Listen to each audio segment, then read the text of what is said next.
Yo, what's up guys, Sparky out here, and today I've got a brand new tutorial. It's going to be using the pen tool, following on from the YouTube background. I will be showing you how to import images or whatever you've used the pen tool into Cinema 4D. So if you want that, you can probably skip this part or watch and might learn something new, I don't know, maybe. So what you want to do is you want to get an image. Well, yeah, I'm going to use my logo. Okay, you find an image you want to pen tool around. That is my logo there. What's a bit of annoying because I'm just going to go like that. Color overlay. Oh, temporary items here. Right, okay, so I'm just making my life really hard work here. And paste it there. It's because I got the gradient on it. That's really annoying. Okay, so it's red. So first of all, what you're going to do is get the pen tool. It's on the side of here, just above the text, and you want to hold it to make sure you are on pen tool. None of these ones. And first of all it does really is you can make a work path and you can fill it. So if you wanted to make an image, that logo is done using pen tool as well. If I get rid of the rulers, if you wanted to make something like that and you wanted to make sure it was in line with other things, you can just press Command R or Window, and I think it's rulers. I don't know where they would be actually. I press Command R, that's what I have been taught. Oh, yeah, View Rulers, I think. Yeah, there it is, View Rulers. It's Command R for Mac, so I'm guessing it's Controller maybe. Yeah. You get them here and you just drag it down and you can see that perfect there, and you can make anyone saw that? Snoopy's uploading a competition if you guys want to go and enter. So that is how you get rulers in. As you can see, I've got the outline, and you want to get your I'm going to zoom in a bit. Oh, wrong way. What you're going to do, first of all, I suggest is starting on a good point to finish on. Especially not like in the middle here, obviously at a point. So you just click to make one point. If you hold shift, it will make it either horizontal, vertically, or 45 degrees. So if I hold shift while clicking here, it will make a perfectly straight line. Down, it will make a perfectly straight line. If I do it at an angle, it will be a perfect 45 degrees. But we don't want that. So just click there, and then actually, to curve it, what you're going to do is you're going to click on the other point where you're going to do the curve, and don't just click and hold, and then sort of pull it away, so you can see how it's sort of making a curve here. The more I pull it, the more curvy it's going to be, and it follows this line there. So yeah, this one's not too bad. So just get the curve there.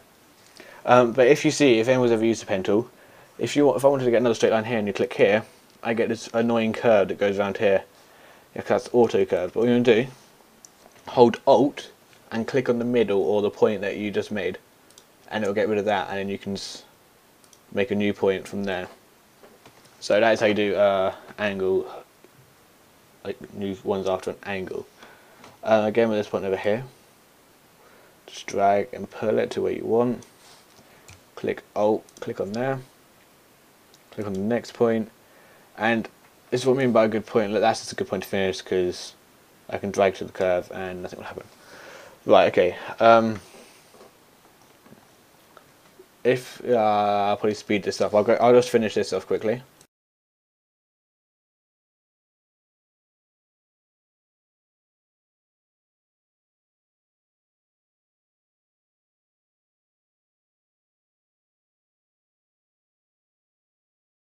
Okay, so I've now got marked out all my logo here. So what I want to do is make a new logo, because that one is my logo, and you can see if I get rid of that, there is my logo all pen tooled out. There's several things I can do with this. I can right click and I can make selection, what's like the marquee tool. I put 0 pixels, and then it makes that so anything you want to do with that. If you want to get something behind it, or you want to like delete something from it, I don't know what you use that for, but yeah, that's what you can use it for. Or towards head, you can delete the path, or make it a custom shape. Make select, and then you got fill path, which basically so it fills within the path like a marquee tool does as well. The contents is what color you want to use. So foreground, what's this one here? Background, what's on in the background? What's white for me? Or if you want to choose if you want to use a different one compared to them, you can use your own color you want. So any color you want. Then you got blending mode, obviously. So if you want to do it on the same layer, but you want it to make it an overlay, you can just change it down to an overlay, or change the opacity down, and radius and all that kind of stuff. That's that. Or you can stroke the path. Oh, that sounded really weird. You can stroke the path.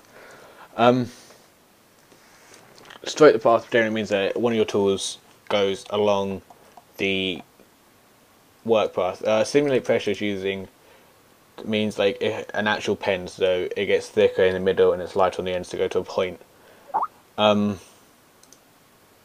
If you just click here, you can change between what you want. So you have got like sponge, burn, dodge, or smudge. A lot of people use brush for wires and stuff like that. I'll show you that when I've done this bit. So you can use any of that.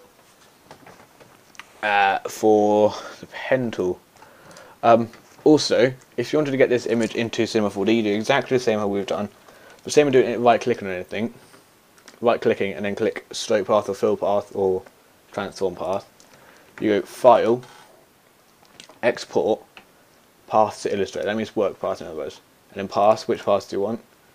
Is it normally work path? And then you click OK and it'll ask you to save it somewhere. Just name it, or I put it onto my desktop, and then what you want to do, there it is, that is the file for AI, what's Illustrator, and you just bring it down into Cinema 4D. And this will open up. I normally put it to 1 or 2 centimeters, up to you, but it normally gives you a good one there. And just press OK. Ooh, close that.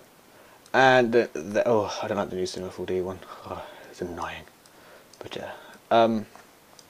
So that is a logo, but as you can see, it's not even 2D. It's just wires.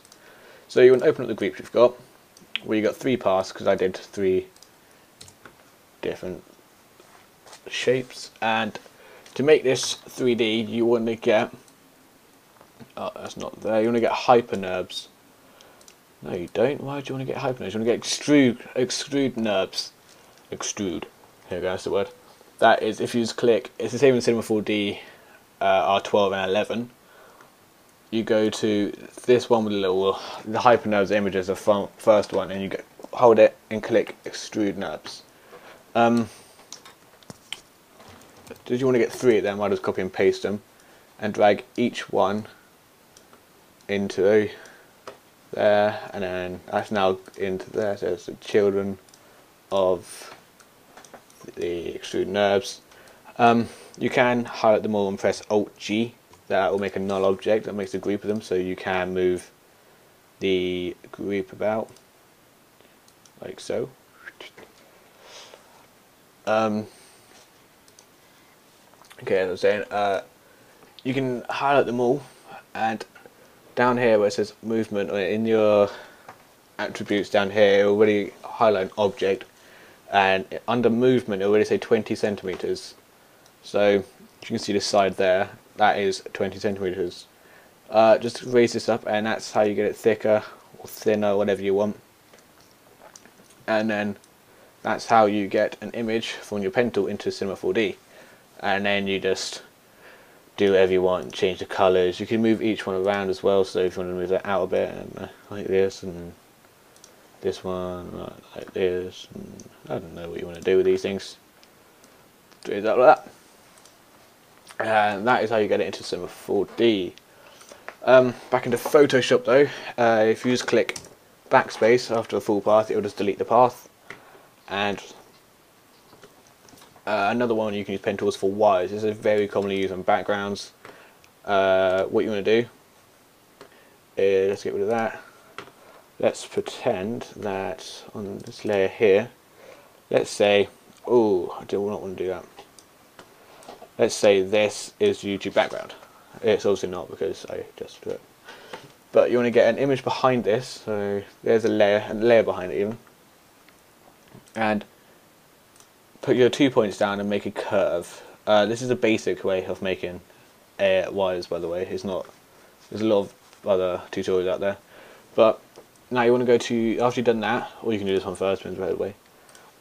You want to go to your brush, and you want to put the pixels to how thick you want the wires to be. I've put mine on 7 pixels, but it depends what size your background is. So when you've got that, go back to your pen tool, right click, and go stroke path. Make sure the tool is on brush and simulate pressure is off, and press OK. You can now delete the path, and there you've got a wire. To make this more realistic, because that doesn't look very realistic at the moment, what people mainly do is go bevel and emboss, which gives it that sort of the 3D look shape, and from then you can change around with where you want to, if you have it on the side, you want to make sure you can see the bottom as well. You can change the colours, you can give it a gradient overlays, depends what some people like to do. The depth is how sort of like solid you want the line to be. Softness is also like the opacity, really, sort of how soft you want it to look. Makes it simple.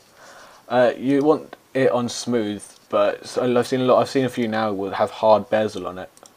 Bezel? I have to look at that. Chisel hard and chisel soft, or it must look the same thing on this side. But I keep it on soft and inner bevel. The size to about until it's about halfway there, and oh, that's not halfway. Where is it? There, until it's about halfway between the wire. The depth is on 180 for me, but it depends. Just fiddle around it and you can find out what you want.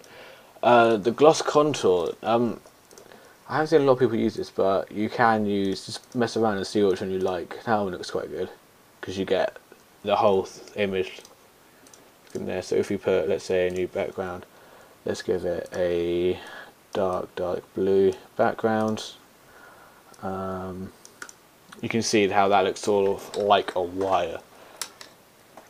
But then again, if you go onto your, let's say that was your YouTube background bit there, that doesn't look like it's going behind it or in it. What you could do is you could give it either a drop shadow, that sort of gives it, my drop shadow is on 0.840 and angle of 147, but that doesn't matter because it's doesn't matter because the distance is 0, so yeah. Oh, but that matters. Look, I can change it one. But yeah, because if you unclick global light, it won't move everything else. But global light uses it on all layers of the layer style. So that makes it that much more realistic. And anymore, you can always use gradient maps, but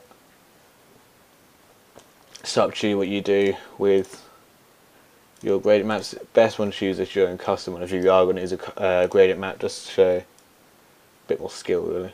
But yeah, and that's it, guys. That's how you use pen tool. That's the basics of it. And that's how you import it Cinema 4D using the pen tool. So thanks for watching, guys.